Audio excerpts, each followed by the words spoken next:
நண்பர்கள் அனைவருக்கும் வணக்கம். இந்த காணொளியின் நோக்கமானது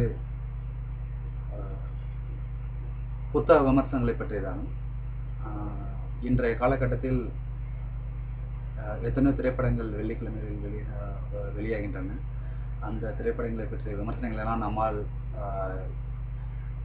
எளிதில் படித்துவிட முடிகிறது இணையத்தின் மூலம். ஆனால் எத்தனையோ புத்தகங்கள் வெளியாகின்றன. அவை புனைவுகளாக இருக்கலாம், அல்லது சொந்த அனுபவங்களாக இருக்கலாம், அல்லது பயணக்கட்டுரைகளாகவோ சமையல் குறிப்புகளாக கூட இருக்கலாம்.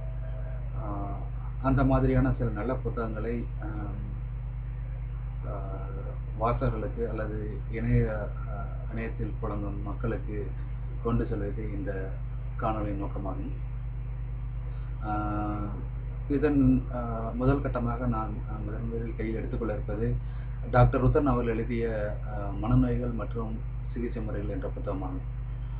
இந்த மனநோய்கள் சிகிச்சை முறைகள் புத்தகமானது 1996ஆம் ஆண்டு முதல் பதிப்பாக வெளியானது. ஏறத்தாழ 17 ஆண்டுகள் ஆகிவிட்டன. டாக்டர் ருத்தன் அவர்கள் இந்த புத்தகத்தை எழுதிய நோக்கம் நமது சமூகமானது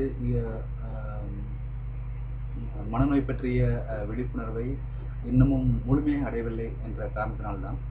ஆனால் அதனுடைய நோக்கம் ஓரளவாவது நிறைவேறிவிட்டதா இல்லையா என்பதை பற்றி என்னால் கருத்து சொல்ல முடியாது. ஆனால் இந்த புத்தகத்தில் என்ன இருக்கிறது, இதை தெரிந்து கொள்வதன் மூலம் நமக்கு என்ன நன்மைகள் விளையும் என்பதையெல்லாம் நான் அடுத்த காணொலியின் மூலம் நான் உங்களுக்கு தெரிவிக்க இருக்கிறேன்.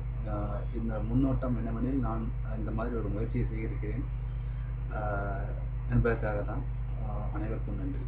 அடுத்த வீடியோவை எதிர்பாருங்கள்.